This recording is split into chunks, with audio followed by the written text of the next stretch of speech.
عليه وسلم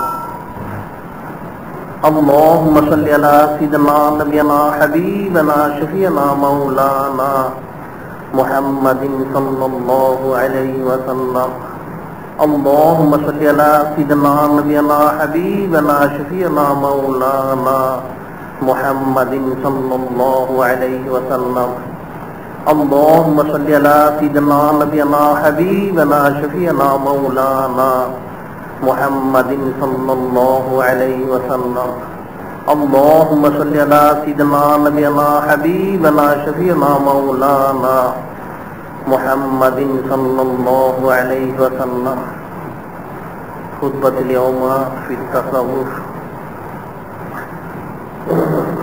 আজকের খুতবা ইলমে তাসাউফ সম্পর্কে। গত সপ্তাহ ইলমে তাসাউফ এর আলোচনা করা হয়েছিল। আজকে ইলমে তাসাউফ সম্পর্কে আলোচনা করা হবে যে ইলমকে ইলমুল ইহসান, ইলমুল ইখলাস, ইলমুত তাসকিয়া, ইলমুল মাআনি ইত্যাদিও বলা হয়ে থাকে। অর্থাৎ যে ইলমের দ্বারা আল্লাহ পাকের নৈকট্য, আল্লাহ পাকের হাবিব আখিরি নবী হুজুর পাক সাল্লাল্লাহু আলাইহি সাল্লামের নৈকট্য অর্জিত হয়ে থাকে।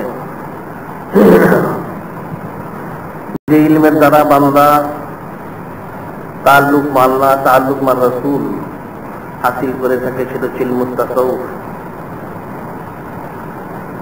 ইলমুত তাসাউফ সুফ শব্দ থেকে এসেছে। এর ব্যাখ্যা, বিশ্লেষণ ইত্যাদি নিয়ে যদিও উলামায়ে মুহাক্কিকিন, মুদাক্কিকিন, সুফিয়ানে কেরাম, আউলিয়া কিরাম রাহমাতুল্লাহ আলাইহিম ওনাদের ইখতিলাফ রয়েছে, তারপরেও এক কথা হচ্ছে যে ইলমের দ্বারা মানুষ সাফ হয়ে থাকে, পরিষ্কার পরিচ্ছন্ন, ইসলাম প্রাপ্ত হয়ে থাকে, তার নফস এবং তার কল এক কথা সে পরিপূর্ণ ইসলাম প্রাপ্ত হয়ে থাকে, সেটা হচ্ছে ইলমুত তাসাউফ। ইলমে তাসাউফ যারা হাসিল করে থাকে তাদেরকে সুফি হিসেবে সম্বোধন করা হয়ে থাকে।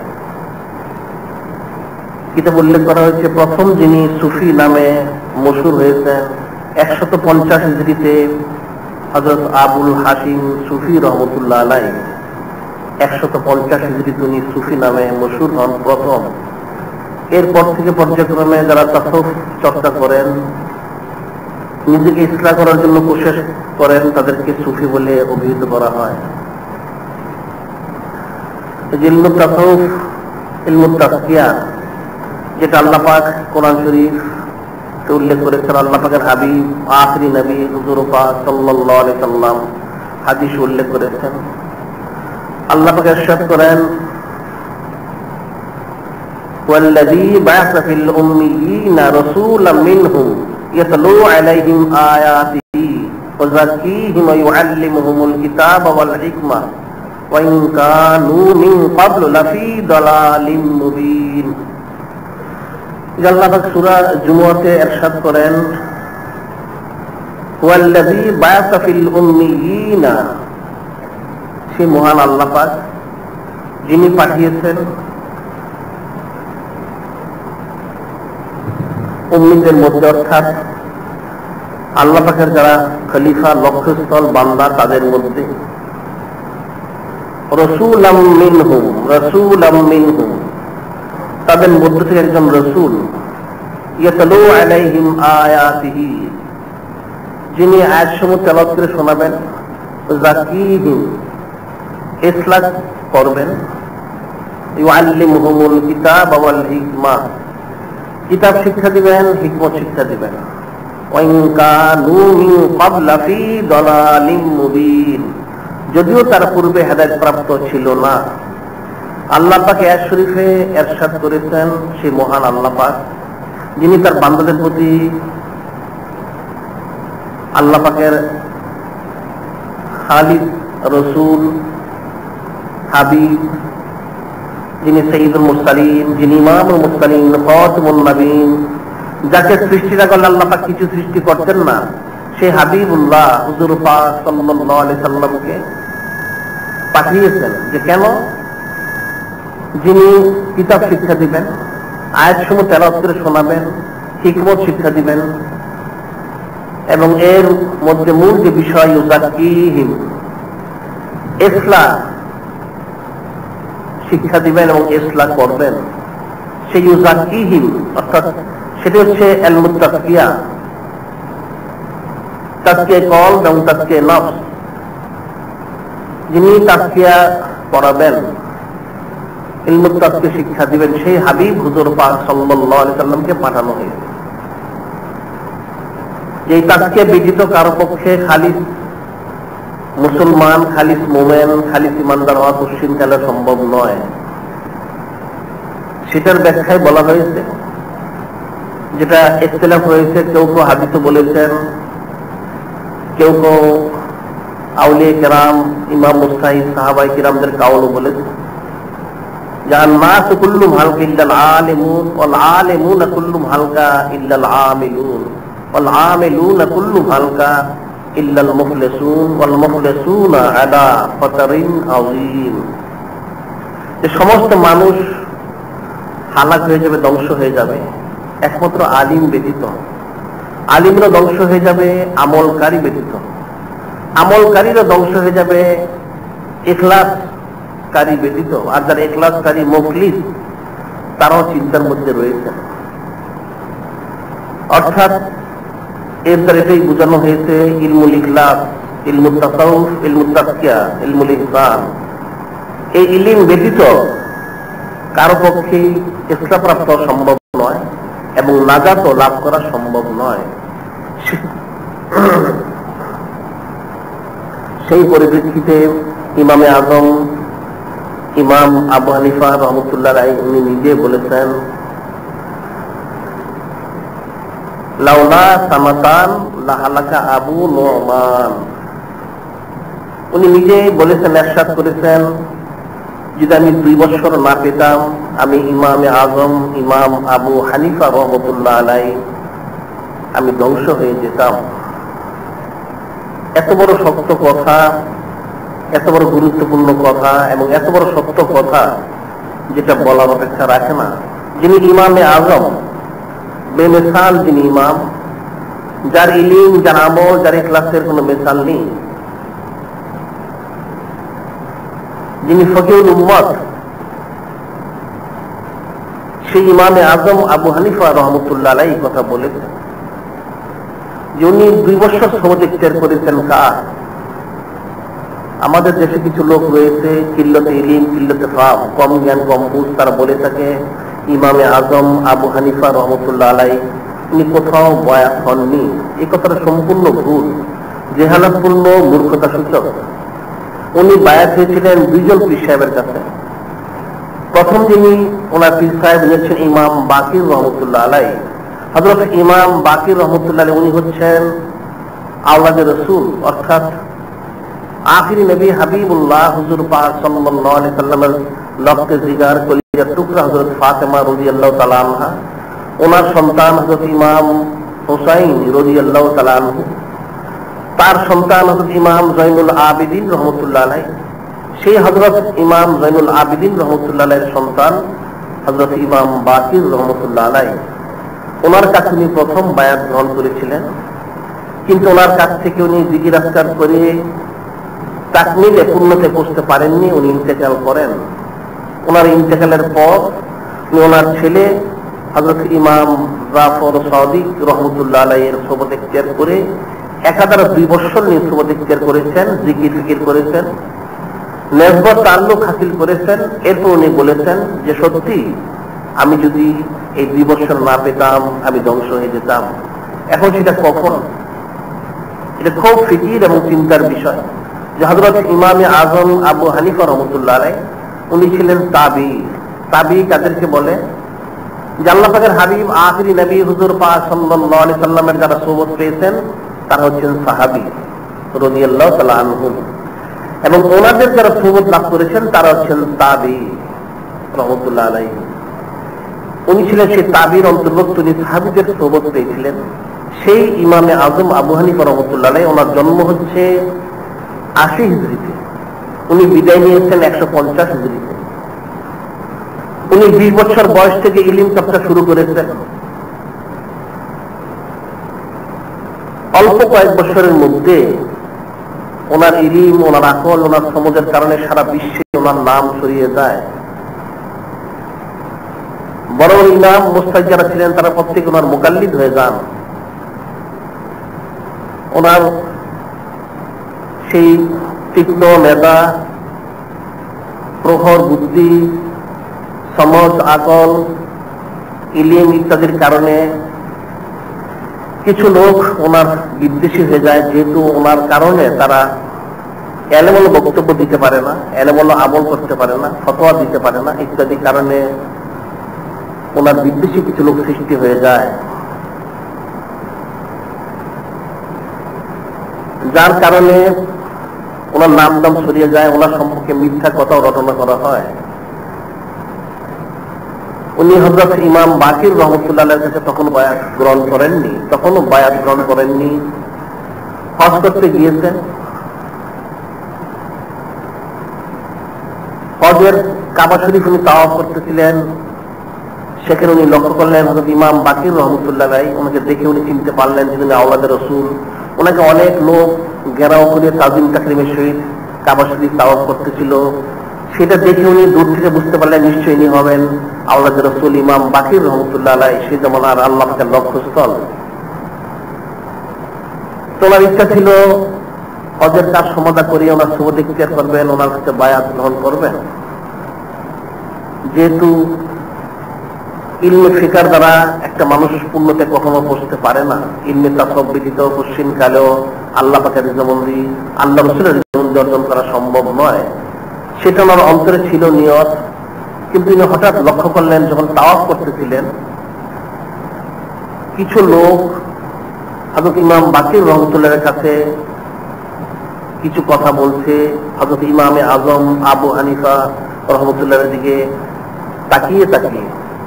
তখন ওনার বুঝতে বাকি রইল না যে ওনার বিরুদ্ধে হয়তো কিছু বলা হচ্ছে হযরত ইমাম বাকির রহমতুল্লাহ এর কাছে।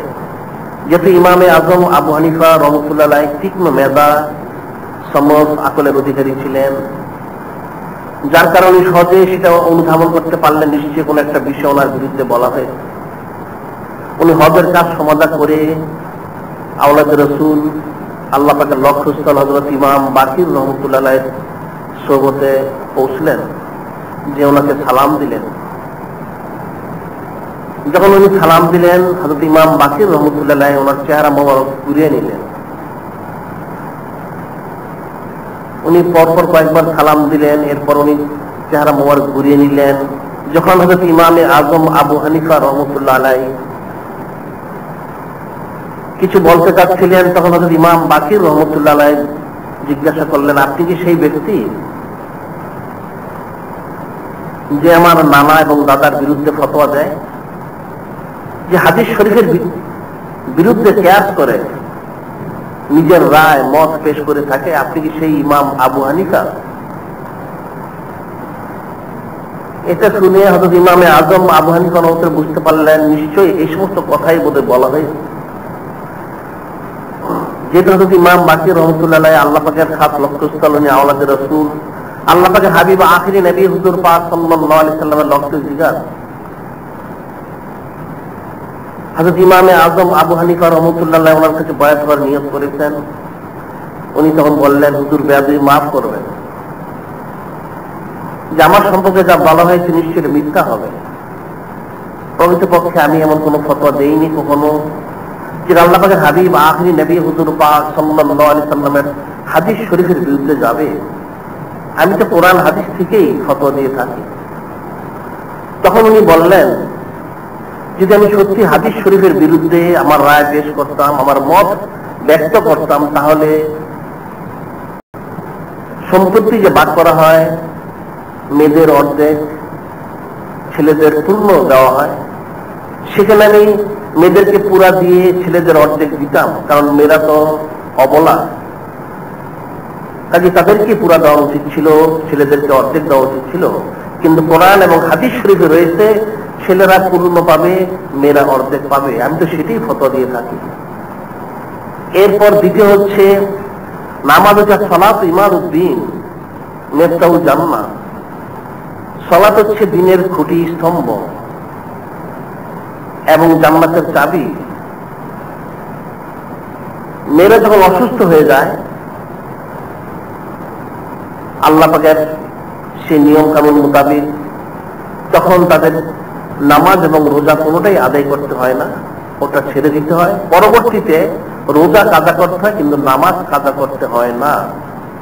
আমি যদি মত দিতাম, রায় পেশ করতাম, ফতোয়া দিতাম আমার ব্যক্তিগত, তাহলে আমি ফতোয়া দিতাম নামাজ কাজা করতে হবে, রোজা কাজা করতে হবে না, কারণ রোজার থেকে নামাজের গুরুত্ব অনেক বেশি।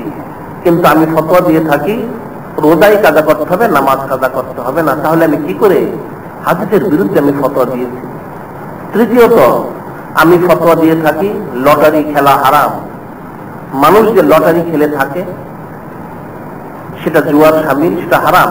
কিন্তু আখিরি নবী হাবিবুল্লাহ হুজুর পাক সাল্লাল্লাহু আলাইহি সাল্লাম উনি যখন কোথাও কখনো সফরে যেতেন, জিহাদে বা সফরে, তখন একসাথে একাধিক উম্মুল মুমিনিন রাদিয়াল্লাহু তাআলা আনহুন্না প্রায় 9 জন ছিলেন। আল্লাহ পাকের হাবিব হুজুর পাক সাল্লাল্লাহু আলাইহি সাল্লাম যিনি, যারা স্ত্রী, যারা মুমিনদের মাতা, ওনারা একসাথে 9 জন ছিলেন।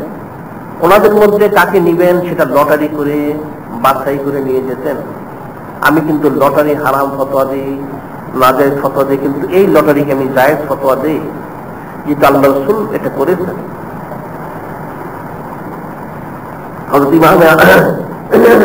ইমামে আজম আবু হানিফা রহমতুল্লাহ যখন একে 3টা দলিল পেশ করলেন, ইমাম বাকির রহমতুল্লাহ উনিও আল্লাহ পাকের মিল্লাতুল্লাহ ইলমা, খুদাই জ্ঞানে জ্ঞানী, আলিম, ফকিহ, সুফি, ওনার সামর্থ্যের অপেক্ষা রাখে না। উনি ওনার চেহারা মোবারক ফিরিয়ে রেখেছিলেন, চেহারা মোবারক ফিরিয়ে উনি শুনতেছিলেন হযরত ইমামে আজম আবু হানিফা রহমতুল্লাহের কথাগুলো। যখন ওনার কথা শেষ হয়ে গেল,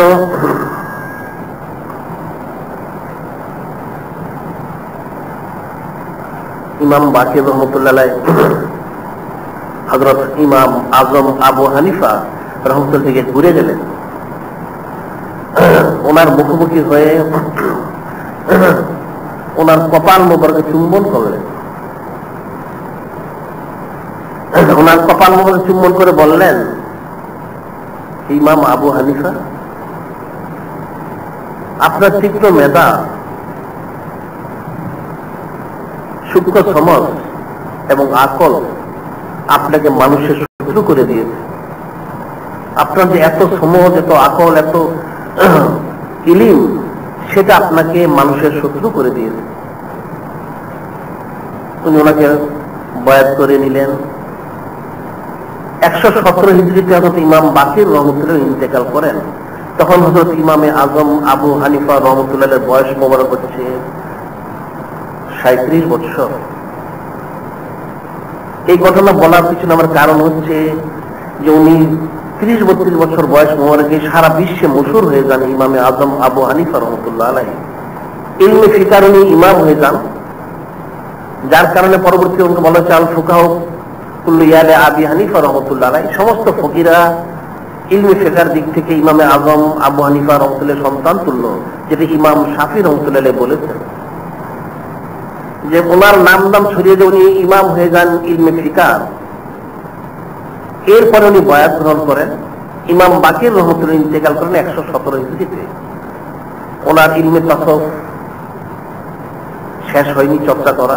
এরপর ওনার ছেলে ইমাম জাফর সাদিক রহমতুল্লাহর কাছে বয়াতে জিকির ফিকির করেন, যে বলা হয়েছে প্রায় 130-32 হিজরিতে একাধারে 2 বছর ওনার সোহবতে ইখতিয়ার করে ইলমে তাসাউফ উনি উন্নতে পৌঁছেন, তাকমিলে পৌঁছেন। তখন উনি বলেছিলেন, লাউলা সানাতান লাহালাকা আবু নোমান, লাউলা সানাতান লাহালাকা আবু নোমান, যে আমি ইমামে আজম আবু হানিফা রহমতুল্লাহ যদি এই 2 বছর না পেতাম ধ্বংস হয়ে যেতাম। এখন ফিকির এবং চিন্তার বিষয় যে ইমামে আজম আবু হানিফা রহমতুল্লাহ সারা বিশ্বে মশহুর আলিম, ফকিহ, সমস্ত মানুষ এক বাক্যে ওনাকে চিনত, জানত। এর পরেও উনি সেই হযরত ইমাম জাফর সাদিক রহমতুল্লাহ সোহবতে ইখতিয়ার করে জিকির ফিকির করে দিল ইসলাহ করে নফস ইসলাহ করে উনি উন্নতে পৌঁছেন। তাহলে ইলমে তাসাউফের কত গুরুত্ব রয়েছে যে শুধু ইলমি ফিকার দ্বারা সম্ভব নয়। এই প্রসঙ্গে আরো উল্লেখ করা হয়েছে যদি ইমাম আবু হানিফা রহমতুল্লাহ আলাইহি উনি মদিনা শরীফ জিয়ারতে গেলে হযরত ইমাম মালিক রহমতুল্লাহ আলাইহি সেখানে যেতেন। তবে একাধিক বর্ণনা নেই, একাধিক বর্ণনাতে ইখতিলাফ রয়েছে। একটা বর্ণনা রয়েছে যিনি একবার সাক্ষাতে গেলেন।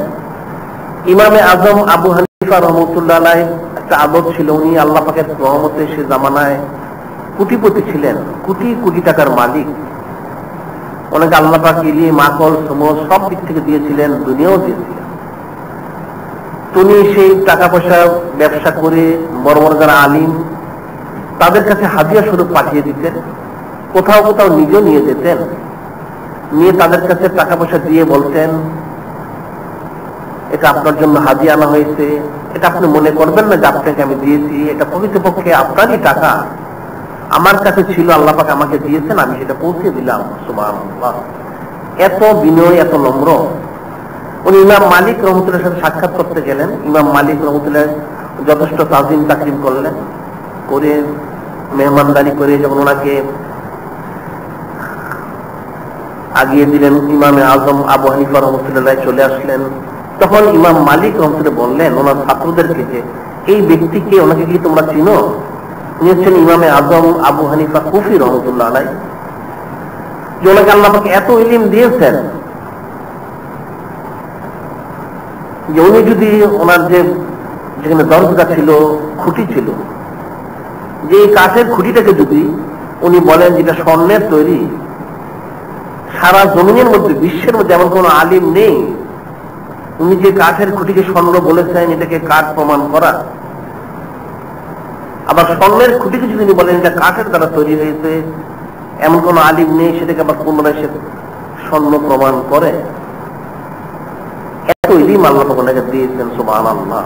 আমার বলার বিষয় হচ্ছে এত বড় আলিম, এত বড় ফকিহ, সমজদার, সারা বিশ্বে যাকে এক কথা চিনেছে, জেনেছে, বুঝেছে, সেই ইমাম আজম আবু হানিফা রহমতুল্লাহ আলাইহি উনি বলেছেন বিবর্ষ না পেলে ধ্বংস হয়ে যেতাম। তাহলে অন্যান্য যারা রয়েছে বা বর্তমান জামানায় যারা রয়েছে আলেম ওলামা, এদের বক্তব্য এর তুলনায় কোথায়? সেটা মোটেও গ্রহণযোগ্য নয়, সেটা মোটেও গ্রহণযোগ্য নয়। আল্লাহ পাক এত বড় আলিম করার পরেও উনি ইলমে তাসাউফের যে গুরুত্ব দিয়েছেন, এটা হাকিকত অনুধাবন করেছেন, সেটাই পরবর্তী উম্মতের জন্য ইবরত এবং নসিহত, ফিকির এবং চিন্তার বিষয়। কাজী ইলমে তাসাউফ ব্যতীত কারো পক্ষে ইসলাহ হাসিল করা কঠিন কালে সম্ভব নয়, কঠিন কালেও সম্ভব নয়। সেটাই আল্লাহ পাক বলেছেন ফালা তুযাক্কু আনফুসাকুম, ফালা তুযাক্কু আনফুসাকুম ওয়া আ'লামু বিমান ইত্তাকা, ওয়া আ'লামু বিমান ইত্তাকা। আল্লাহ পাক ইরশাদ করেন নিজের ইসলাম, নিজের পবিত্রতা নিজে বলো না, নিজের সাফাই নিজে গেও না।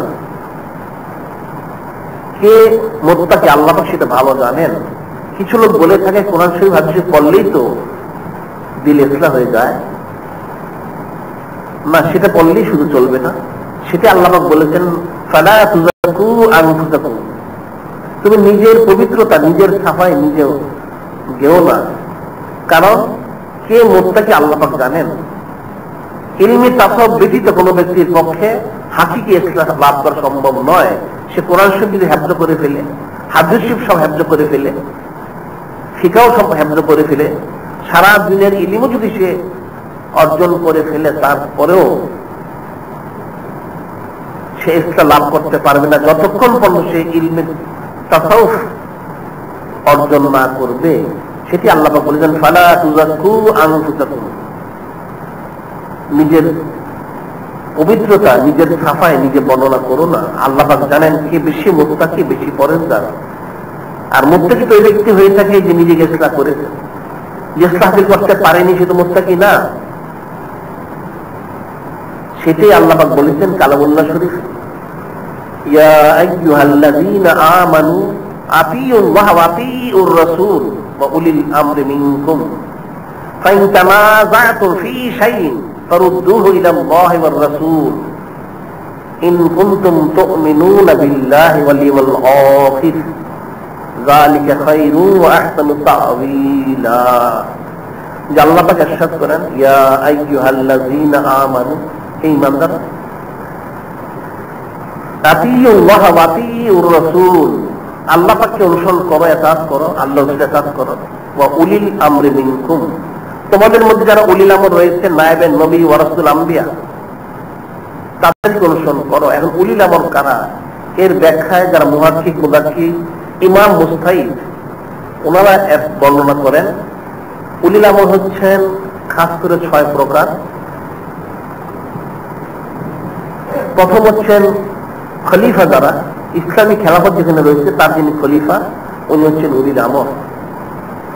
দ্বিতীয় হচ্ছেন ইলমে ফিকার যিনি ইমাম, ইমামে আবু হানিফা, ইমামে আজম আবু হানিফা রহমতুল্লাহ, ইমাম শাফি রহমতুল্লাহ, অর্থাৎ মাযহাবের যারা ইমাম রয়েছে। তৃতীয় বলা হচ্ছে যারা তাসawwুফের ইমাম, হযরত গাউসুল আজম বরবী সাহেব রহমতুল্লাহ, মুজাদ্দিদ আল ফিসানি রহমতুল্লাহ, হযরত খাজা গরিব নওয়াজ হাবিবুল্লাহ রহমতুল্লাহ, যারা ইলমে তাসাউফের ইমাম। এরপর বলা যারা হাক্কানি রব্বানি পীরানে তরিকত আউলিয়া কেরাম। পঞ্চম বলা হয়েছে যারা মুফতি সাহেব, হাক্কানি রব্বানি মুফতি, যারা সঠিক ফতোয়া দিয়ে থাকে। আর ষষ্ঠ বলা হচ্ছে যারা কাজী সাহেব, যেখানে খেলাফত রয়েছে, খেলাফতের অধীন যে কাজী সাহেব থাকবেন তারা। খাস করে এই 6 প্রকার কথায় উল্লেখ করা হয়েছে, ওনারা হচ্ছেন উলিল আমর। আল্লাহ পাক বলেছেন উলিল আমরি মিনকুম, তোমাদের যারা উলিল আমর রয়েছেন তাদেরকে ইতাআত করো, অনুসরণ করো। এরপর আল্লাহ পাক বলেছেন ফাইন তানাযাতুম ফি শাইইন ফারুদ্দুহু ইলাল্লাহি ওয়ার রাসূল, যদি তোমাদের মধ্যে ইখতিলাফ, কোন বিষয়ে মতবিরোধ হয়, তাহলে আল্লাহ পাক এবং তার হাবিব সাল্লাল্লাহু আলাইহি ওয়াসাল্লামের দিকে রুজু হয়ে যাও। ইন কুনতুম তুমিনুনা বিল্লাহি ওয়াল ইয়াউমিল আখির, যদি তোমরা আল্লাহ পাক এবং পরকালের প্রতি ঈমান এনে থাকো। যালিক খায়রু ওয়া আহসানু তা'ওয়িলা, এটি হচ্ছে উত্তম এবং শ্রেষ্ঠ ব্যাখ্যা বা বিশ্লেষণ। এখন এই আয়াত শরীফের ব্যাখ্যায় উলিল আমর বলতে আমি যাদের কথা বললাম ওনাদেরকে বোঝানো হয়ে থাকে, কিন্তু কিছু লোক রয়েছে আমাদের দেশে বা সারা বিশ্বে যারা সালাফি দাবি করে, যারা মাযহাব মানে না, তারা বলে থাকে উলিল আমরি মিনকুম, এর পর আল্লাহ পাক বলেছেন ফাইন তানাযাতুম ফি শাইইন ফারুদ্দুহু ইলাল্লাহি ওয়ার রাসূল, যদি তোমাদের মধ্যে ইখতিলাফ হয় তাহলে তোমরা আল্লাহ পাক এবং তার হাবিব সাল্লাল্লাহু আলাইহি ওয়াসাল্লামের দিকে রুজু হয়ে যাও। তাহলে বোঝা যাচ্ছে উলিল আমরকে মানার কোনো দরকার নেই, এটা বলে থাকে নাউযুবিল্লাহ। এখন প্রশ্ন হচ্ছে, যদি উলিল আমরকে মানার কোনো প্রয়োজনই না থাকতো, তাহলে আল্লাহ পাক কেন এখানে উলিল আমরি মিনকুম এই শব্দ কালামুল্লাহ শরীফে বর্ণনা করেছেন? প্রকৃতপক্ষে এর ব্যাখ্যা বিশ্লেষণ অর্থ তারা বুঝতে পারেনি। এর ব্যাখ্যা হচ্ছে হাকিকি যে ব্যাখ্যা, সেটা হচ্ছে প্রত্যেক ব্যক্তির দায়িত্ব হবে কোরআন হাদিস অনুযায়ী চলা। এরপর যদি সে কোরআন হাদিস চলবে, কে তাকে কোরআন হাদিস বলে দিবে, কার মাধ্যমে সে জানবে, সেটা তার উলিল আমর, ইলমে ফিকহ, ইলমে তাসাউফ, তাদের মাধ্যম দিয়ে সে ইলমে তাসাউফ, ইলমে ফিকহ অর্থাৎ আল্লাহ পাকের ইতাআত, আল্লাহ রাসূলের ইতাআত তারা শিখবে। এখন যদি বলে একাধিক উলিল আমর ইখতিলাফ রয়েছে, তখন কি করবে? যে তখনই বলে ফাইন তানাযাতু ফি শাইইন, যখন একাধিক উলিল আমরের মধ্যে ইখতিলাফ হবে, তখন যে উলিল আমরকে আল্লাহ পাক এবং আল্লাহ পাকের হাবিব হুজুর পাক সাল্লাল্লাহু আলাইহি সাল্লামের নিকটবর্তী পাবে, অর্থাৎ যার ফতোয়া, যার আদেশ নির্দেশের বেশি দলিল আদিল্লাহ থাকবে কোরআন সুন্নাহ থেকে, তাকেই তোমরা অনুসরণ করবে। সুবহানাল্লাহ। মাযহাব রয়েছে 4টা, হানাফি, শাফি, হাম্বলি, মালিকি।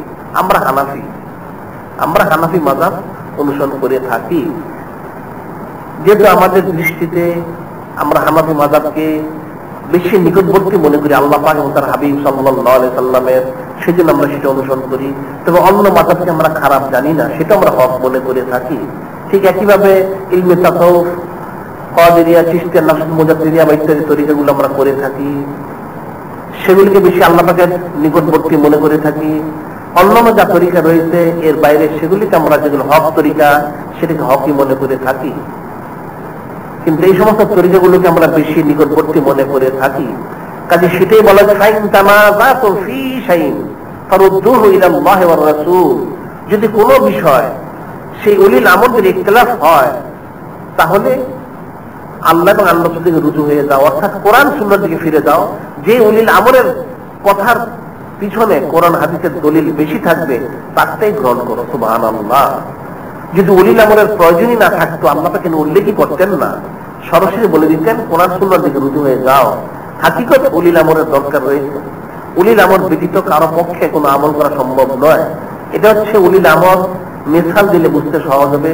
এটা অনেক লম্বা, অনেক ব্যাখ্যা, অনেক আলোচনা।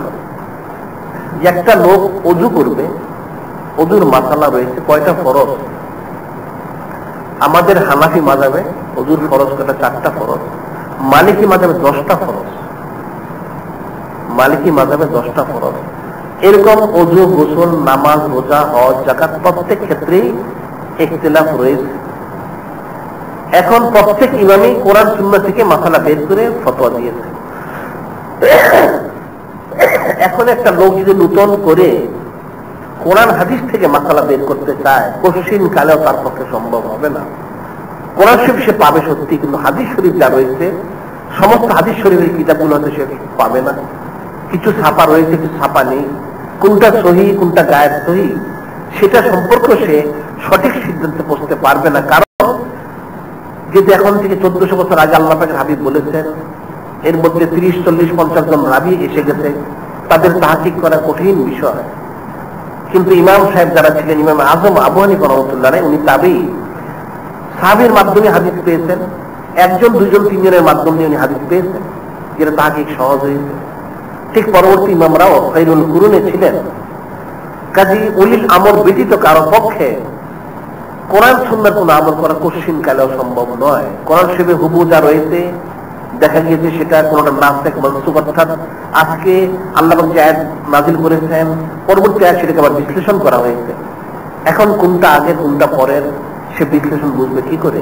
আবার হাদিস শরীফ যা রয়েছে আল্লাহ পাকের হাবিব বলেছেন, যেমন বুখারী শরীফে রয়েছে আল্লাহ পাকের হাবিব হুজুর পাক সাল্লাল্লাহু আলাইহি সাল্লাম নামাজের মধ্যে কথা বলেছেন। প্রথম জামানায় কেউ নামাজে সামিল হয়ে সে তার পাশের লোককে জিজ্ঞাসা করতো যে কত রাকাত হয়েছে। সে বলে দিত 1 রাকাত, 2 রাকাত, 3 রাকাত, 4 রাকাত। সে সেভাবে নিয়ত করে নামাজ পড়ত। কিন্তু পরবর্তীতে সেটা নিষেধ হয়ে যায়, কথা বলা বন্ধ হয়ে যায়। কিন্তু বুখারী শরীফে রয়েছে নামাজের মধ্যে কথা বলা যায়, কিন্তু সেটা কখন যায় ছিল সেটা তো জানতে হবে।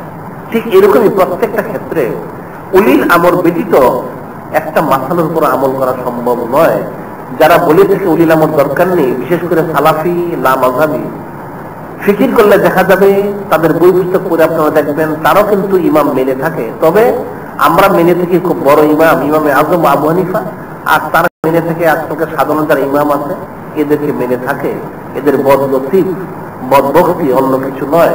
কাজী উলিল আমরি মিনকুম, এই উলিল আমর বলতে ইলমে ফিকা, যারা ফিকার ইমাম রয়েছেন, ইলমে তাসাউফ, তাসাউফের ইমাম, পিরানে তরিকত যারা আউলিয়া কেরাম, যে তাদেরকে অনুসরণ করো তাহলে তুমি তাকমিলে পৌঁছতে পারবে, অন্যথায় কঠিন কালেও পৌঁছতে পারবে না। সেটারই ব্যাখ্যায় বলা হয়েছে আশ-শাইখু লিকাওমিহি কান্নাবী ফি উম্মতিহি, আশ-শাইখু লিকাওমিহি কান্নাবী ফি উম্মতিহি।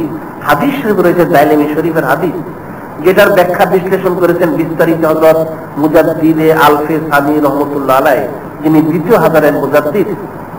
উনি এই হাদিস শরীফ ব্যাখ্যা করেছেন। এর অর্থ হচ্ছে আশ-শাইখু লিকাওমিহি কান্নাবী ফি উম্মতিহি, শায়েখ তার মুরিদদের মধ্যে, পীর সাহেব তার মুরিদদের মধ্যে এমন যেমন উম্মতের মধ্যে নবী। সুবহানাল্লাহ। উম্মতের মধ্যে নবীর যতটুকু কদর রয়েছে ঠিক মুরিদের মধ্যে শায়েখের ঠিক ততটুকু কদর রয়েছে কায়েম মুকাম হিসেবে। সুবহানাল্লাহ। সেটা ফিকির এবং চিন্তার বিষয়, যেহেতু ইলমি তাসাউফ, পিরানে তরিকত, আউলিয়া কেরাম ব্যতীত কোরআন সুন্নাহ, ইজমা কিয়াসের দ্বারা কঠিন কালেও তাকমিলে পৌঁছা যাবে না। সেজন্য বলা হয়েছে আশ-শাইখু লিকাওমিহি কান্নাবী ফি উম্মতি। এর ব্যাখ্যায় বলা হয়েছে, অনেক কথাই বলা হয়েছে, যে হযরত জালালউদ্দিন রুমি রহমাতুল্লাহ আলাইহি, জালালউদ্দিন রুমি রহমাতুল্লাহ, রোমের যিনি বিশ্বখ্যাত আলিম বুজুর্গ, ওনার স্থানমৃত উল্লেখ করা হয়েছে, অনেক কথা উল্লেখ করা হয়েছে। মূল যে বক্তব্য সেটা হচ্ছে উনি খুব বড় আলিম ছিলেন, ওনার আব্বাও বড় আলিম ছিলেন, উনি ইলমে তাসাউফ চর্চা করেছেন কিছুটা, কিন্তু পূর্ণতায় তখনও পৌঁছতে পারেননি, কিছু বাকি ছিল। সে জামানায় আবার হযরত শামসুদ্দিন তাবরিজি হযরত শামসুদ্দিন তাবরিজি রহমতুল্লাহ আলাইহি, শামস তাবরিজি নামে যিনি মশহুর, উনি আল্লাহ পাকের লক্ষ্যস্থল ছিলেন, বিশিষ্ট বুজুর্গ, প্রায় 600 হিজরি শতকের কথা। এটা কিতাব উল্লেখ করা হয়, ইলমে তাসাউফ এর কিতাব উল্লেখ করা হয়েছে যে প্রত্যেক আউলিয়া কেরাম যে আল্লাহ পাকের একটা নেয়ামত থেকে থাকে, ওনাদের যখন বিদায়ের সময় হয়ে যায়, ওনাদের যখন ইন্তেকালের সময় হয়ে যায়, আল্লাহ পাক যখন জানিয়ে দেন যে আপনাকে চলে আসতে হবে, তার প্রস্তুতি উনি গ্রহণ করেন। এর পূর্বে ওনার সেই নিয়ামতটা কোথায় দিতে হবে সেটা উনি আল্লাহ পাকের কাছে জিজ্ঞাসা করে জেনে নেন, বা আল্লাহ পাক বলে দেন যে আপনার এই নিয়ামতটা যেটা আমি খাস করে দিয়েছি সিলসিলা অনুযায়ী আল্লাহ পাকের হাবিব থেকে আপনার কাছে পৌঁছেছে, সেটা আপনি অমুক স্থানে হস্তান্তর করুন, অর্থাৎ অমুককে আপনাকে সেটা দিয়ে তারপর আপনি চলে আসুন। সে অনুযায়ী সে আল্লাহ পাকের ওলিরা সেই নিয়ামতটা যাকে বলা হয় তাকে দিয়ে ওনারা আল্লাহ পাকের সাক্ষাতে চলে যান। ঠিক হতো শামস তাবরিজি রহমতুল্লাহ আলাইহি, ওনার বিদায়ের সময় হয়ে গেল, উনি আল্লাহ পাককে জিজ্ঞাসা করেন, আল্লাহ পাক আমার নিয়ামত কার কাছে সুপর্দ করব?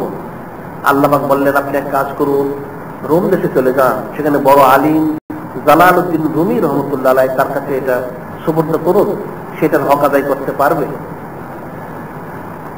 সত্যি হযরত শামস তাবরিজি রহমতুল্লাহ আলাইহি উনি সেই রোম দেশে আসলেন, এসে খুঁজে বের করলেন হযরত জালালউদ্দিন রুমি রহমতুল্লাহের বাড়ি। সফরে ক্লান্তি এছাড়া উনি সুফি, কিছু পোশাক পরিচ্ছদ সফরের কারণে ক্লান্তির কারণে কিছুটা ময়লা হয়েছিল, চেহারা মোবারক কিছু উস্কো খুস্কো ছিল। উনি সরাসরি মাওলানা জালালউদ্দিন রুমি রহমতুল্লাহের হুজরা শরীফে প্রবেশ করলেন। উনি হুজরা শরীফে বসে পড়াশোনা করতেছিলেন, অনেক বড় লাইব্রেরি, সেই লাইব্রেরিতে বসে উনি পড়াশোনা করতেছিলেন, অনেক কিতাবই চারদিকে আলমারিতে। হযরত শামস তাবরিজি রহমতুল্লাহ আলাইহি উনি প্রবেশ করি হযরত মাওলানা রুমি রহমতুল্লাহকে জিজ্ঞাসা করলেন যে মাওলানা সাহেব এই সমস্ত কি? অর্থাৎ ওনার উদ্দেশ্য ছিল কিতাবাদি সম্বন্ধে জিজ্ঞাসা করা, যে শুধু তুমি ইলমে ফিকহের মধ্যে মশগুল থাকবে তাহলে কি চলবে, এগুলো কি? হযরত মাওলানা রুমি রহমতুল্লাহ আলাইহি ওনার ব্যাপারটা উনি বক্তব্যটা বুঝতে পারেননি। উনি দেখলেন একজন সুফি দরবেশ লোক, দেখে মনে করলেন উনি সুফি দরবেশ, উনি তো কিতাবের ব্যাপারটা তো বুঝবেন না। এটা ফিকির করে উনি সরাসরি বললেন, হুজুর এটা আপনি বুঝবেন না, এটা কি? হযরত শামস তাবরিজি রহমতুল্লাহ সেটা কোনো জবাব না দিয়ে মুখতালিফ রায়ত রয়েছে, একটা রায়তের জন্য বের হয়ে গেলেন। উনি কিছু দূর যাওয়ার পর আস্তে সেই লাইব্রেরিতে আগুন লেগে গেল, দাউ দাউ করে সমস্ত কিতাবাদিতে আগুন লেগে গেল। হযরত মাওলানা রুমি রহমতুল্লাহ ব্যাপারটা বুঝতে পারলেন, যেহেতু উনি তাসাউফপন্থী সুফি ছিলেন, যে নিশ্চয়ই যে ব্যক্তি এসেছেন উনি আল্লাহ পাকের ওলি হবেন, বেয়াদবি হয়েছে। উনি দৌড়ে বের হলেন, বের হয়ে কিছু দূর এসে হযরত শামস তাবরিজি রহমতুল্লাহকে পেলেন, ওনার কাছে ক্ষমা চাইলেন, মাপ চাইলেন এবং বললেন, হুজুর আমার লাইব্রেরি তো পুরো শেষ হয়ে গেল, যে দুষ্প্রাপ্য কিতাব রয়েছে যেটা আমার পিতা সংগ্রহ করেছিলেন, আমিও সংগ্রহ করেছি, যে সমস্ত কিতাবাদি এখন অনেক বাজারে নেই, অনেক কিতাবাদি রয়েছে আমার লাইব্রেরিতে যেটা আজকাল বাজারে পাওয়া যায় না, কাজে আপনি এর একটা ব্যবস্থা করুন। হযরত শামস তাবরিজি রহমতুল্লাহ আলাইহি উনি যেহেতু ক্ষমা চেয়েছেন, মাপ চেয়েছেন, ইস্তেগফার তওবা করেছেন, উনি আসলেন, এসে লাইব্রেরির দিকে তাকিয়ে একটা ফু দিলেন। একটা ফু দেওয়া মাত্রই আগুন নিভে গেল। মনে হয়েছিল সমস্ত কিতাব পুড়ে আলমারি সহ পুড়ে গেছে। উনি যখন একটা ফু দিলেন আগুনগুলো নিভে গেল, আল্লাহ পাকের কুদরত দেখা গেল, একটা বইয়ের একটা অংশ পোড়া যায়নি, যেটা যেমন ছিল ঠিক সে অবস্থায় রয়েছে। সুবহানাল্লাহ। এটা দেখে হযরত মাওলানা রুমি রহমতুল্লাহ বললেন, সে হযরত শামস তাবরিজি রহমতুল্লাহ, হুজুর এটা কি হলো? উনি বললেন, তুমি এটা বুঝবে না, ইলমে ফেকা চর্চা করলে ইলমে তখন বোঝা যায় না। উনি মাপ চাইলেন পুনরায়, হুজুর বেয়াদবি হয়েছে, মাফ করবেন, যে আপনি দয়া করে আমাকে বায়াত করে নিন, মুরিদ করে নিন। হযরত শামস তাবরিজি রহমতুল্লাহ তো এসেছিলেন আমাকে মুরিদ করানোর জন্য, নিয়ামত দেওয়ার জন্যই। তবে যেহেতু নিয়ামত তো সহজে দেওয়া যায় না, কিছু পরীক্ষা নিরীক্ষার দরকার রয়েছে, যাচাই বাছাই তাহকিকের দরকার রয়েছে। আল্লাহ পাক বলেছেন, বলার পর শর্ত দিয়েছেন যে তাহকিক করেই দিবে।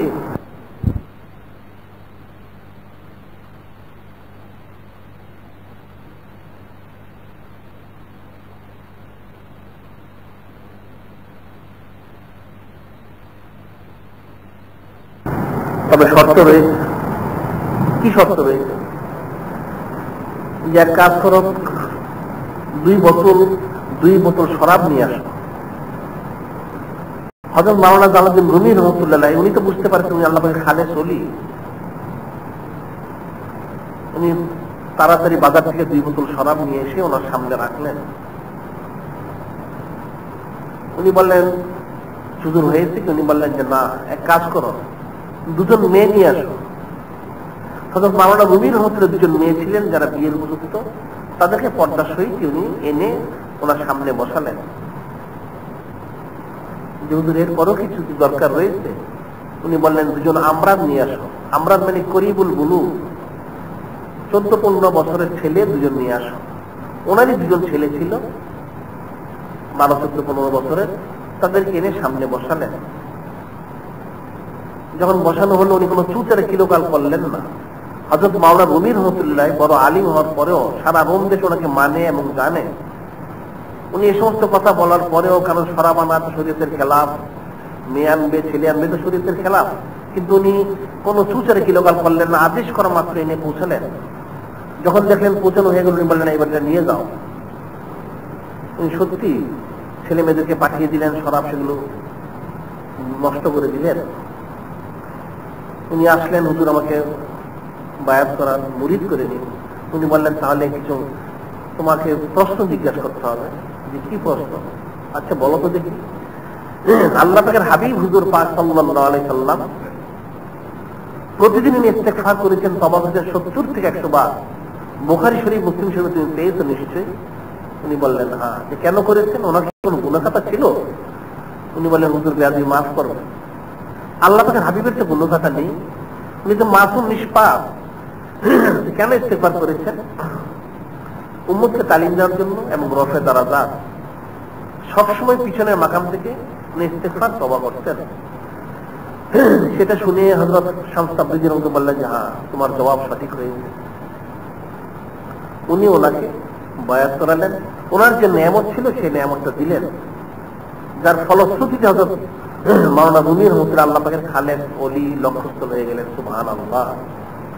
সেটাই বলা হয়েছে, উলিল আমরি মিনকুম, উলিল আমরের আদেশ নির্দেশ পালন করো। আর শাইখুল লিকাওমিহি কান নবী ফি উম্মতি, শাইখ মুরিদের মধ্যে যেমন উম্মতের মধ্যে যেমন নবী, বিনা চুচারা বিনা কিলোকাল মেনে নিয়ে ঠিক সে অনুযায়ী সে আদেশ নির্দেশ পালন করে, তাহলে তার জন্য তাকমিলে পৌঁছা সম্ভব এবং সেটি দায়িত্ব। সেটাই কবি হাফিজ বলেছেন। কবি হাফিজ বলেছেন ওনার দেওয়ানে হাফিজের মধ্যে, বমায় সাজ্জাদ রঙ্গিন কুন গারত পীরে মগাজিয়া কে সালেক বেখবর নবুয়ত যে রাহ রস মঞ্জিলেহা। যে বমায় সাজ্জাদ রঙ্গিন কুন গারত পীরে মগাজিয়া কে সালেক বেখবর নবুয়ত যে রাহ রস মঞ্জিলেহা। হযরত কবি হাফিজ রহমতুল্লাহ বলেন যে দেখো, তোমার পিসায় যিনি জ্ঞান বৃদ্ধ আল্লাহর ওলি, উনি যদি বলেন বিনা চুচারা বিনা কিলোকাল, উনি যদি বলেন যে তোমার জায়নামাজটা সর্বের মধ্যে ডুবিয়ে দাও, তাহলে তুমি ডুবিয়ে দিও। তিনি জ্ঞান বৃদ্ধ কে সালেক বেখবর নবুয়ত যে রাহ রাস্তা মঞ্জিলে। তোমার শায়েখ যিনি আল্লাহ পাকের ওলি, উনি তো জানেন কি করলে আল্লাহ পাকে পাওয়া যাবে। কাজে উনি আদেশ এবং নির্দেশ করা মাত্রই খুব সেটা তামিল করবে, এর মধ্যে কোনো চুচারে কিলোকাল করবে না, তাহলেই তোমার জন্য কামিয়াবি রয়েছে। সেটি মাওলানা রুমি রহমতুল্লাহ যে আমল করেছেন। হযরত ইমামে আজম আবু হানিফা রহমতুল্লাহ যেটা করেছেন, হাকিকত উলিল আমর ব্যতীত আল্লাহ পাকে পাওয়া যাবে না, আল্লাহ রসুলকে পাওয়া যাবে না। ফানাফি শায়েখ, ফানাফি রসুল, ফানাফিল্লাহ। উলিল আমরের কাছে যেতে হবে, সেখান থেকে আল্লাহ রসুল, সেখান থেকে আল্লাহ পাক পর্যন্ত পৌঁছতে হবে। অন্যদের কোশ্চিন কেন হাসিকি আল্লাহ পাককে, আল্লাহ পাকের হাবিবকে হাসিল করা কখনোই সেটা সম্ভব হবে না, কখনোই সেটা সম্ভব হবে না।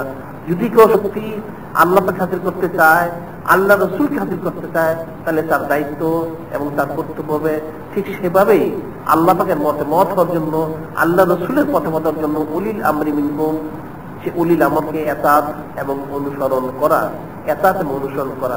অর্থাৎ উলিল আমরকে অনুসরণ করবে তার নিজস্ব মত পথ বিসর্জন দিয়ে।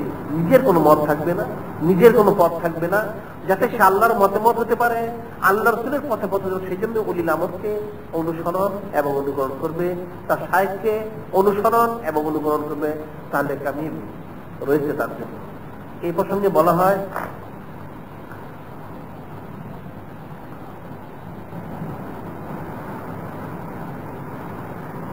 এক আল্লাহ পাকের ওলি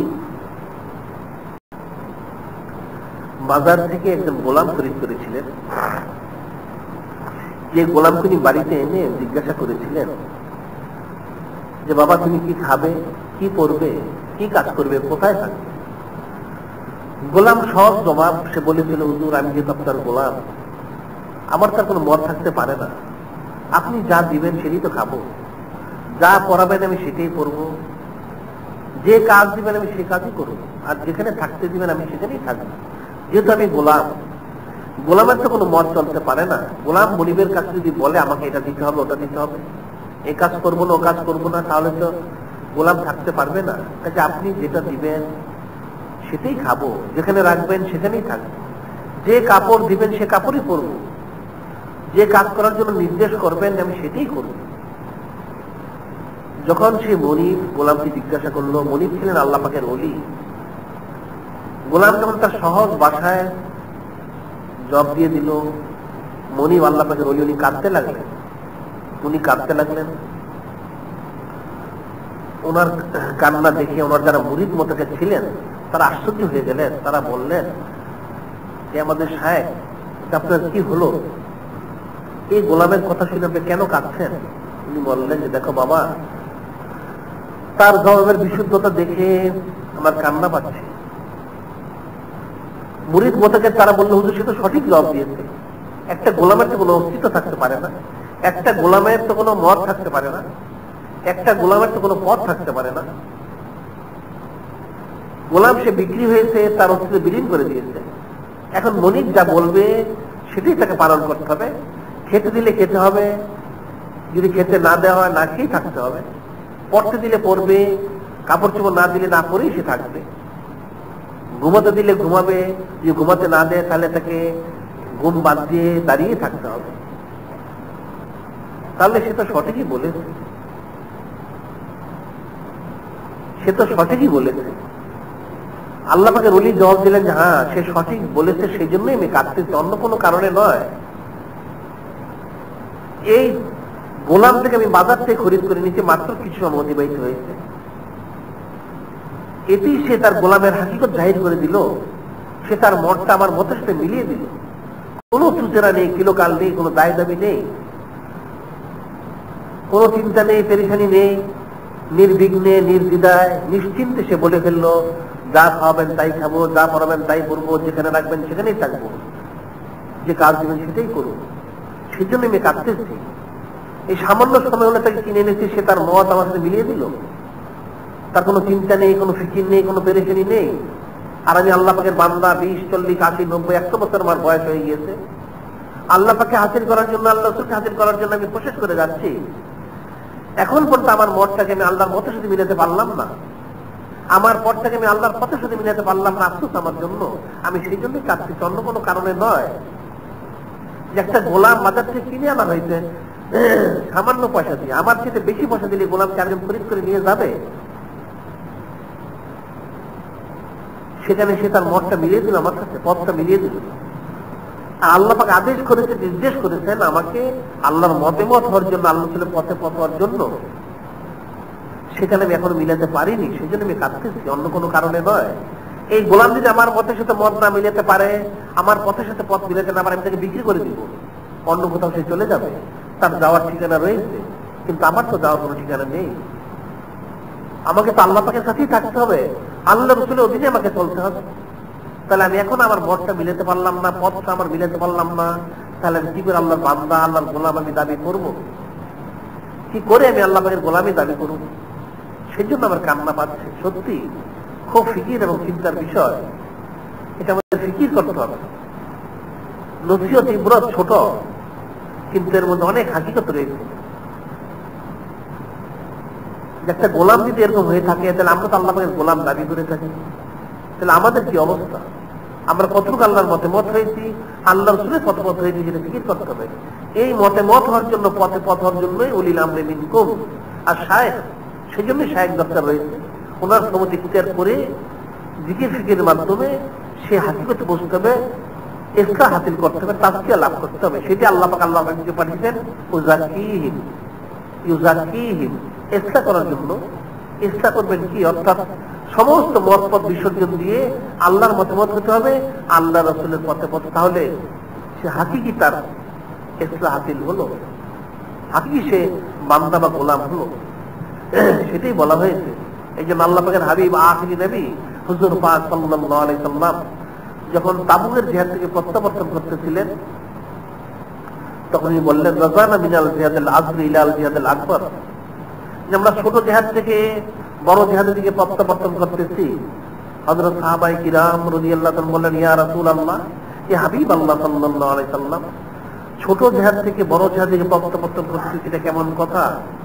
তরবারির জিহাদের চাইতে কি কোনো বড় জিহাদ রয়েছে? আল্লাহ পাকের হাবিব হুজুর পাক সাল্লাল্লাহু আলাইহি ওয়াসাল্লাম বললেন যে হ্যাঁ,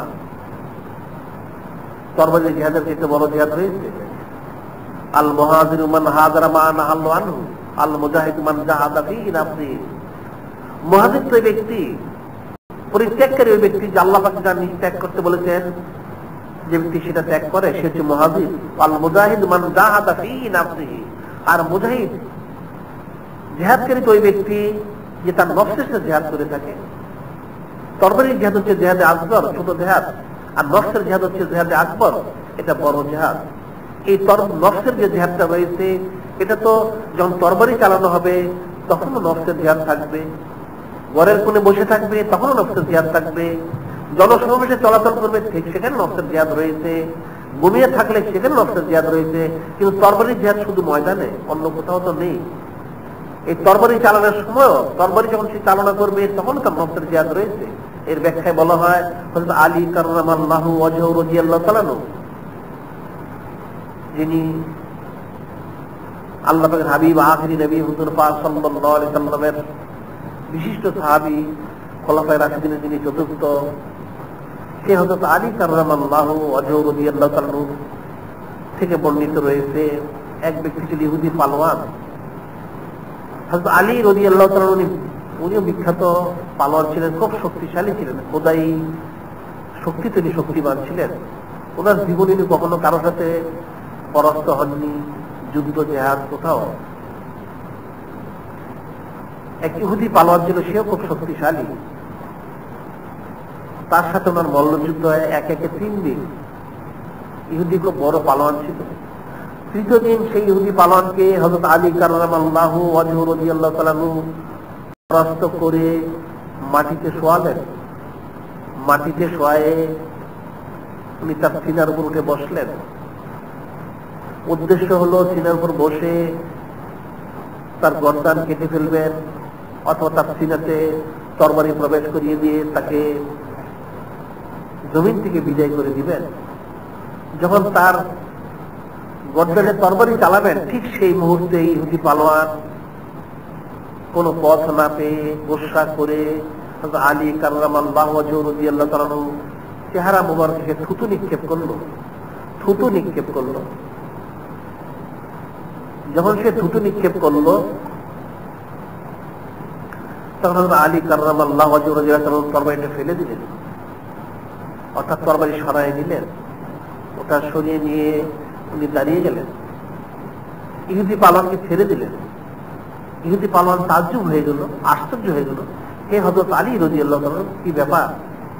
3 দিন ধরে মল্লযুদ্ধ করে কুস্তি করে আমাকে আপনি পরাস্ত করেছেন, হত্যা করবেন, আমি সামান্য থুতু দিয়েছি আপনার চেহারা মোবারকে, এতে আপনি আমাকে ছেড়ে দিলেন, ব্যাপারটা কি?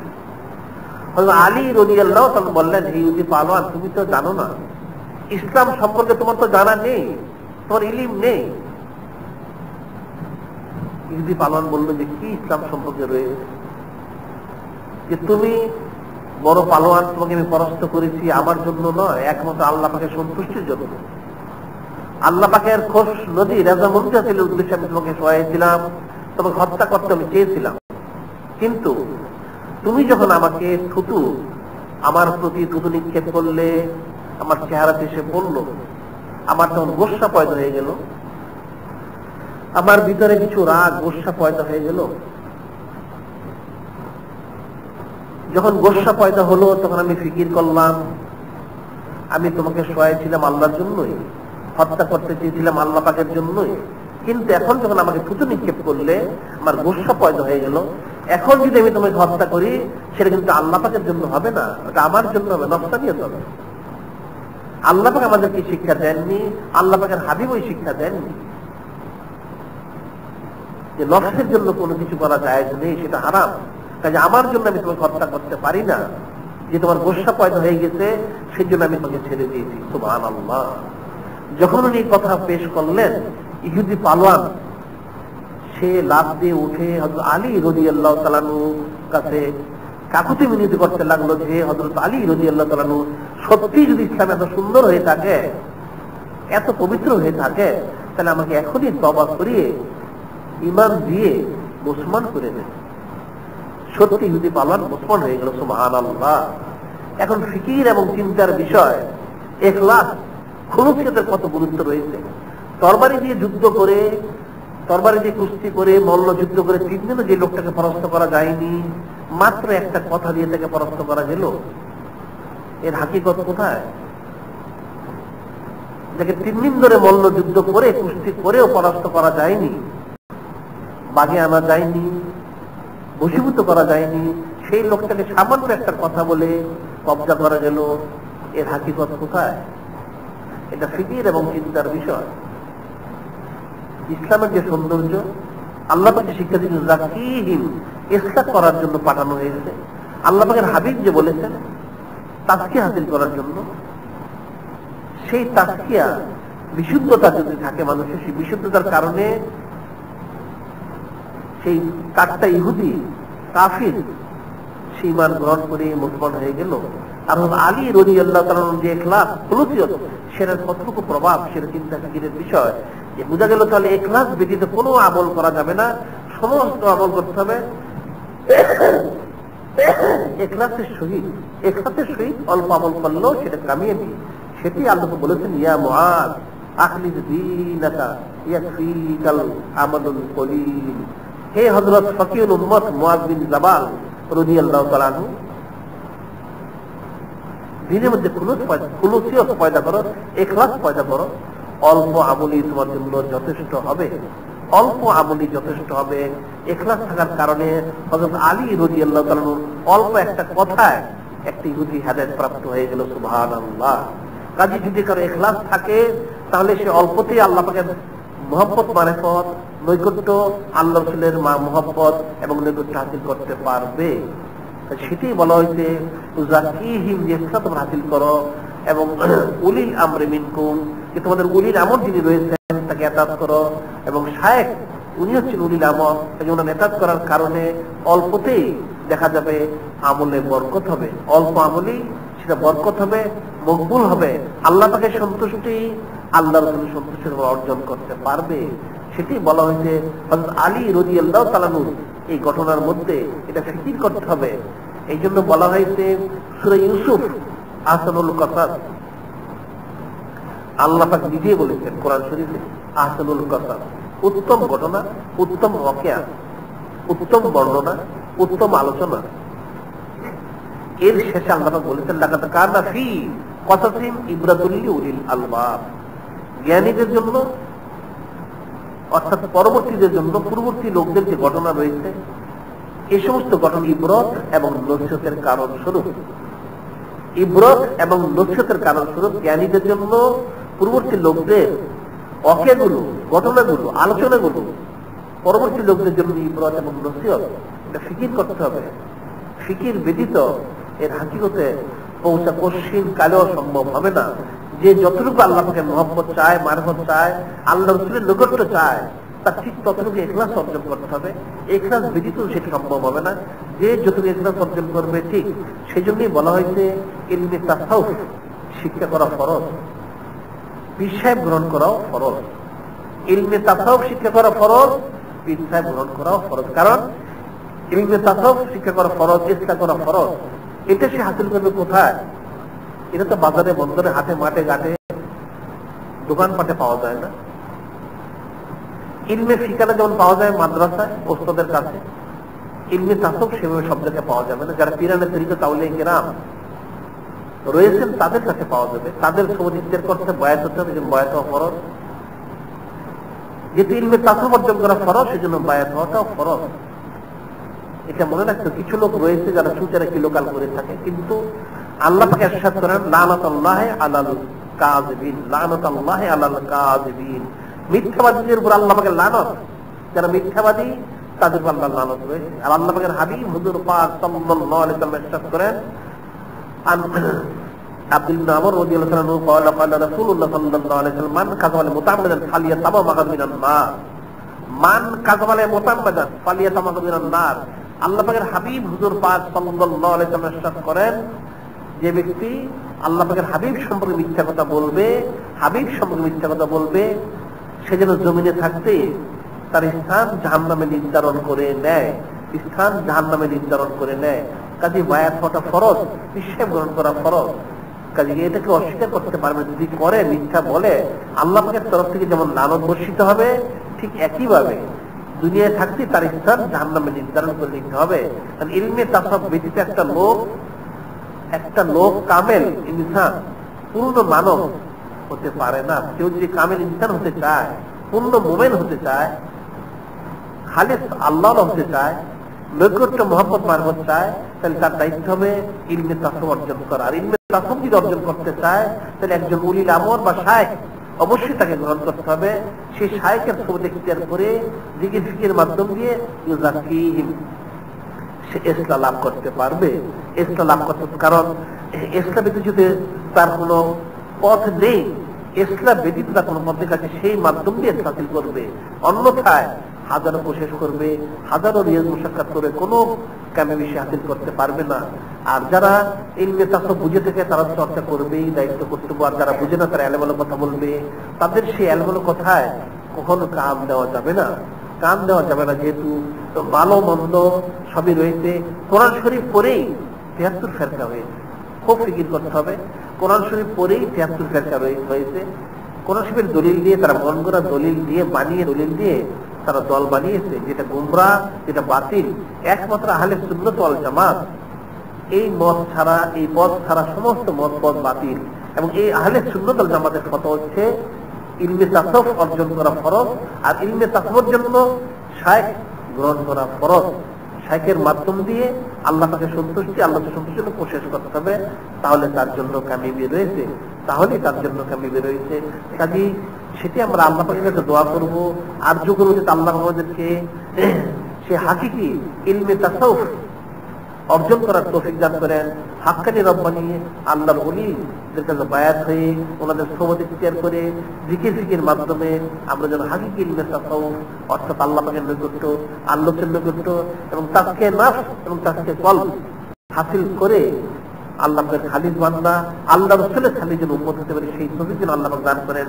সেই দোয়া, সেই আরজু আল্লাহ পাকের কাছে করব। এখানে যে আমাদের যে পাটুয়াটুলি বিবর্তিতে মাহফিল, সেটা আজকে হওয়ার কথা ছিল, সেটা রবিবার হবে। অর্থাৎ আগামী পরশুদিন আসর থেকে, সে বাদ আসর থেকে মাহফিল হবে। আপনাদের দাওয়াত রয়ে গেল। যেটা গত সপ্তাহে বলা হয়েছিল শুক্রবার হওয়ার কথা, কিন্তু শুক্রবারে সেই মার্কেটের মধ্যে হবে, বন্ধ থাকে, লোকজন বৃহস্পতিবার রাত্রিতে চলে যায়।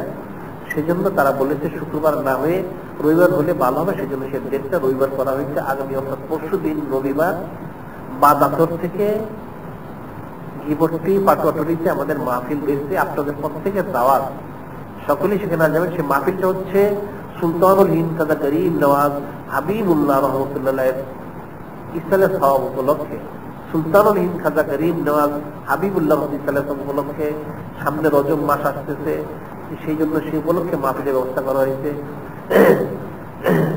হযরত সুলতানুল হিন্দ খাজা গরিব নওয়াজ হাবিবুল্লাহ রহমতুল্লাহ উনি ইলমে তাসাউফের ইমাম এবং আউলিয়া কেরাম পীরের তরিকতের অন্তর্ভুক্ত, যিনি আল্লাহ পাকের এক বেমিসাল ব্যক্তিত্ব, আল্লাহ পাকের বেমিসাল ব্যক্তিত্ব, যার উসিলে আল্লাহ পাকের জমিনে 1 কোটিরও বেশি লোক ঈমান এনেছিল। সুবহানাল্লাহ, 1 কোটিরও বেশি লোক ঈমান এনেছিল বেমিসাল ব্যক্তিত্ব সুলতানুল হিন্দ খাজা গরিব নওয়াজ হাবিবুল্লাহ রহমতুল্লাহের উসিলা। এবং আরেকটা ওনার বেমিসাল ব্যক্তিত্ব, সেটা হচ্ছে আল্লাহর জমিনে আল্লাহ পাকের হাবিব হুজুর পাক সাল্লাল্লাহু আলাইহি ওয়াসাল্লাম হচ্ছেন হাবিবুল্লাহ। এটা হাদিস শরীফের দ্বারা, কালামুল্লাহ শরীফের দ্বারা সাবিত রয়েছে, প্রমাণিত রয়েছে। কিন্তু আউলিয়া কেরামের মধ্যে আল্লাহ পাকের যারা বড় বড় ওলি, তারা প্রত্যেকেই হাবিবুল্লাহ ওলিদের মধ্যে। তারপরেও আল্লাহ পাকের জমিনে মাত্র 2 জন ব্যক্তিত্ব যারা ইন্তেকাল করার পর যাদের কপাল মোবারকে সোনালী অক্ষরে লেখা হয়েছিল হাযা হাবিবুল্লাহ মা তাফি হুবিল্লাহ, আল্লাহ পাকের হাবিব, আল্লাহ পাকের মুহাম্মদ ইন্তেকাল করেছেন। মৃত্যুর পরে কপাল মোবারকে সোনালী অক্ষরে লেখা হয়েছিল 2 জন ব্যক্তিত্ব, 2 জন লোক। একজন হচ্ছেন হযরত জুন্নুন মিসরি রহমতুল্লাহ আলাইহি, 3য় হিজরি শতকের উনি। আর দ্বিতীয় ব্যক্তিত্ব হচ্ছেন সুলতানুল হিন্দ খাজা গরিব নওয়াজ হাবিবুল্লাহ রহমতুল্লাহ আলাইহি। সুবহানাল্লাহ, এটা সোজা কথা নয়, এটা সোজা কথা নয়। আল্লাহ পাকের হাবিব হিসেবে আল্লাহ পাক ঘোষণা করে দিয়েছেন, জমিনে জানিয়ে দিয়েছেন। কাজে ওনার সামনে রজব মাস সোনার মাস বলা হয়, ওনার ইসালের সওয়াব সামনে, এবং সে উপলক্ষে মাহফিল।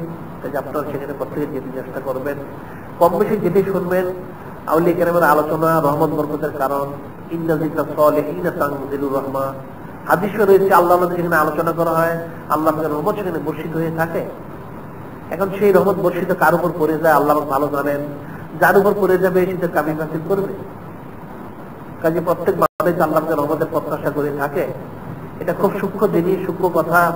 আল্লাহ পাকের রহমত ছাড়া কোনো ব্যক্তির পক্ষে নেক কাজ করা কখনোই সম্ভব নয়, এবং আল্লাহ পাকের রহমত ছাড়া পাপ থেকে বিরত থাকাও কারো পক্ষে সম্ভব নয়, কারো পক্ষে সম্ভব নয়। কোনো ব্যক্তি দাবি করতে পারবে না যে আল্লাহ পাকের রহমত ছাড়া সে নেক কাজ করতে পারবে, অথবা আল্লাহ পাকের রহমত ছাড়া সে পাপ থেকে বিরত থাকতে পারবে, কেউ দাবি করতে পারবে না। একমাত্র আল্লাহ পাকের রহমতের কারণেই নেক কাজ করা সম্ভব, আল্লাহ পাকের রহমতের কারণেই পাপ থেকে বিরত থাকা সম্ভব, অন্যথায় কঠিন কালেও এটা সম্ভব হবে না। কাজে সেই রহমতের প্রত্যাশা করতে হবে, আমরা সেটাই প্রত্যাশা করে থাকি।